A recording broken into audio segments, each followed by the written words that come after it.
کنگھی کرنے سے غریبی آتی ہے. تو سنت مصطفیٰ سے قریب تو ہو. آج مسلمان ہے شوگر پریشان کر رہا ہے, مسلمان ہے ہارٹ اٹیک سے پریشان ہو رہے ہو, مسلمان ہو کینسر میں مبتلا ہو, مسلمان ہو کیلشیم میں تیری ختم ہو گئی ہے. میں دعوے کے ساتھ کہتا ہوں, اللہ رب العزت کی قسم کھا کے کہتا ہوں کہ اگر مسلمان اپنے رسول کے بتائے ہوئے طریقے سے پانی پینا شروع کرے تو بیماریوں سے بھی محفوظ رہے گا. کھانا کھانے کے لیے اگر سنت رسول کے موافق عمل کرے تو وہ بھی محفوظ رہے گا. چلو اب سائنس کے طور پہ تھوڑا سا ہم بات کر لیتے ہیں. آج جو ہم کھانا کھاتے ہیں تو کھانا کھانے سے پہلے میرے مصطفیٰ صلی اللہ علیہ وسلم نے فرمایا کہ او لوگوں سنو, کھانا کھانے سے پہلے پانی پی لینا یہ سونا ہے, کھانا کھانے کے بیچ میں پانی پینا یہ مثل چاندی ہے, اور کھانا کھانے کے بعد میں پانی پینا یہ مثل مٹی ہے.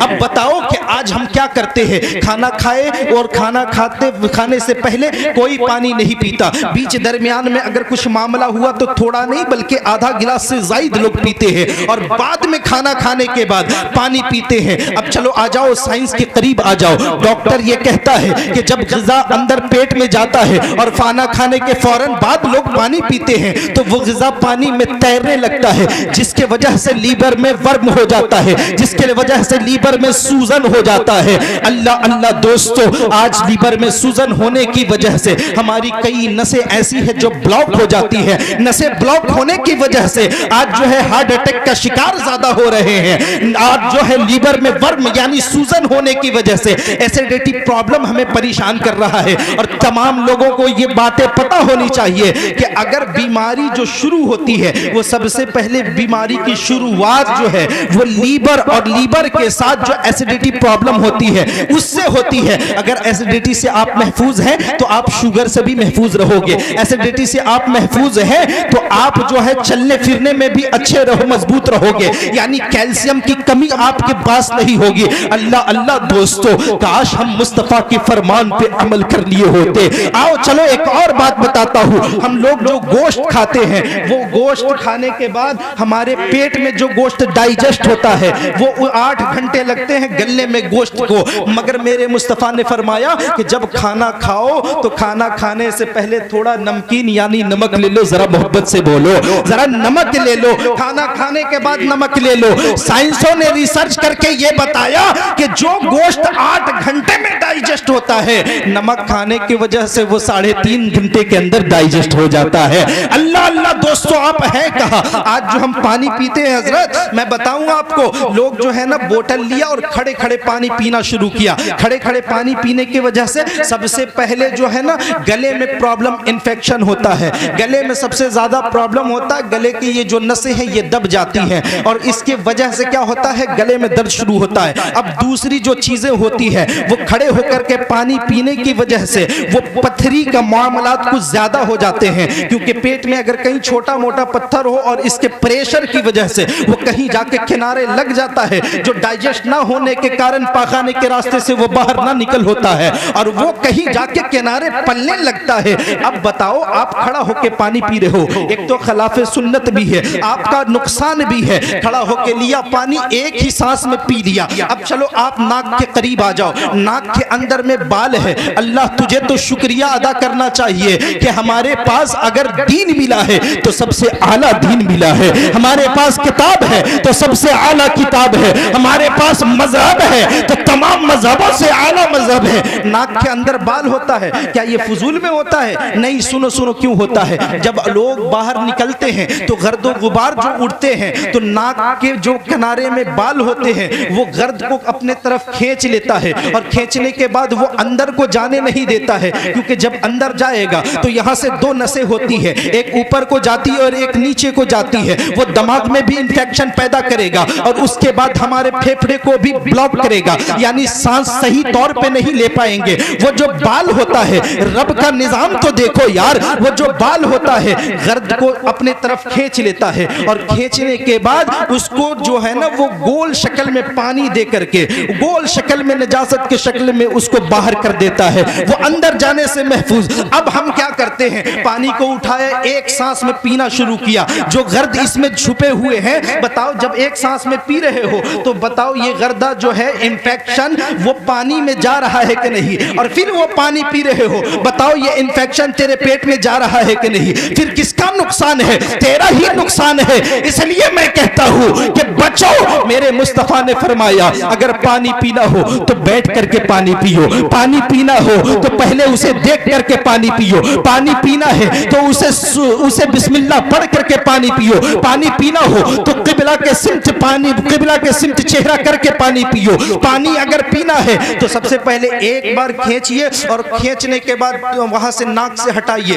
تاکہ جب پانی آپ پیتے ہو نا تو پتہ ہے بلڈ کا جو سرکولیشن ہے یہ اوپر کی طرف جاتا ہے، اور جب پانی پیو گے تو یہ نیچے کی طرف دھیرے دھیرے، تو اور زیادہ جو ہے نا جب آپ پانی پینا تو غور کرنا آپ کی دھڑکنیں اور تیز ہو جاتی ہے۔ اس کی وجہ یہی ہے کہ جب آپ پانی پیتے ہو تو خون بڑی اوپر سے تیزی کے ساتھ جانے لگتا ہے، اور جب آپ پانی پی کر کے ہٹا لو گے تو یہ گرد جو ہوں گے وہ کنارے ہوا کے شکل میں باہر نکل جائیں گے۔ پھر آپ ایک دفعہ پانی پیو، پھر کنارے کر لو، وہ انفیکشن دور ہو جائے گا، پھر تیسری بار پانی پیو، اللہ اللہ، اس سے دو فائدے ہو جائیں گے، ایک تو مصطفیٰ کی سنت بھی ادا ہو جائے گی اور ہم بیماری سے بھی محفوظ ہو جائیں گے۔ واہ، نعرہ تکبیر، نعرہ رسالت، علماء اہل سنت، فیضان حضور تاج الشریعہ حضرت علامہ مفتی جنت الرب صاحب قبلہ، حضرت علامہ مفتی انوار الحق صاحب قبلہ۔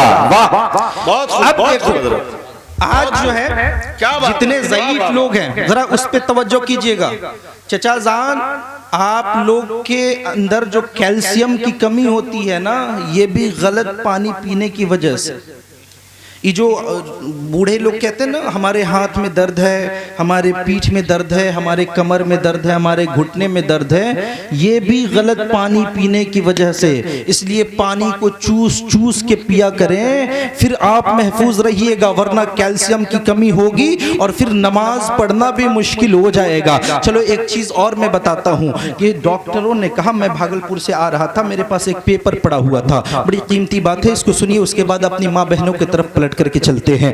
جو ڈاکٹر نے کہا کہ حضرت غلط نہانے کی وجہ سے ہوتا ہے دماغ میں ٹیومر، غلط نہانے کی وجہ سے دماغ میں ہوتا ہے ٹیومر۔ تو میں نے کہا کہ یا اللہ آخر کیا معاملہ ہے؟ ڈاکٹر کی اس پیپر پہ میں نے نظر ثانی کیا، میں نے دیکھا تو ڈاکٹر نے یہ کہا کہ جب خون اوپر کو جاتا ہے، لوگ غسل خانے میں جاتے ہیں اور جانے کے بعد شاور کو آن کیا، اور جب شاور آن ہوتا ہے تو سب سے پہلے پانی کے فوارے جو ہیں ہمارے سر پہ پڑتے ہیں، ہمارے سر پہ پڑنے کی وجہ سے خون جو نیچے سے اوپر کی طرف جاتا تھا تو وہ اوپر سے جو ٹھنڈا پانی آتا ہے اور گرم خون کے اوپر گرا تو جیسے گرا ہوتا وہ ٹھنڈا اور گرم کا مکس ہو کر کے اور اس کو بلاک کر دیتا ہے، اور وہ جو ہے تھوڑا سا سوزن کا شکل اختیار کر لیتا ہے۔ اب آپس میں اس کا آنا اور جانا، یعنی خون کا نہ تو اوپر ہوگا اور نہ نیچے ہوگا، تو غلط نہانے کی وجہ سے دماغ میں ٹیومر ہوتا ہے۔ اور دماغ میں ٹیومر اگر تھوڑا زیادہ بڑھ جائے تو وہ اس طریقے سے ہو جاتا، یعنی ہاسپٹل لے جانے سے پہلے وہ شخص ڈیڈ کر جاتا اور یہ ہارٹ اٹیک کا پرابلم بن جاتا ہے۔ اس لیے میرے دوستو، اب میں کہتا ہوں، ڈاکٹر کو فون کیا اور کہا کہ ڈاکٹر صاحب پھر صحیح نہانے کا طریقہ بتا دیجئے، آپ جب بتایا ہے کہ غلط نہانے کی وجہ سے ٹیومر ہوتا ہے تو پورا طریقہ پہ نظر کیجئے۔ تو ڈاکٹر نے کہا کہ سنیں، میں کیا بولوں، اگر مسلمان آپ کے مسلمان اپنے نبی کی باتوں پر عمل کر لیے ہوتے تو کسی مسلمان کو ہارٹ اٹیک کا پرابلم نہیں ہوتا، کسی مسلمان کو دماغ میں ٹیومر نہیں ہوتا۔ میں نے کہا ڈاکٹر صاحب کیسے؟ کہا ارے آپ کے نبی نے تو خود فرمایا ہے کہ جب غسل خانے میں جاؤ تو سب سے پہلے نجاست کی جگہوں کو صاف کرو، اس کے بعد جو ہے اچھے طریقے سے غسل کے بعد اس کے بعد کاندھے پہ پانی اور آخر میں سر پہ پانی ڈالو، تو اس سے بھی دو فائدے ہو جائیں گے کہ جب آپ اچھے سے نہاؤ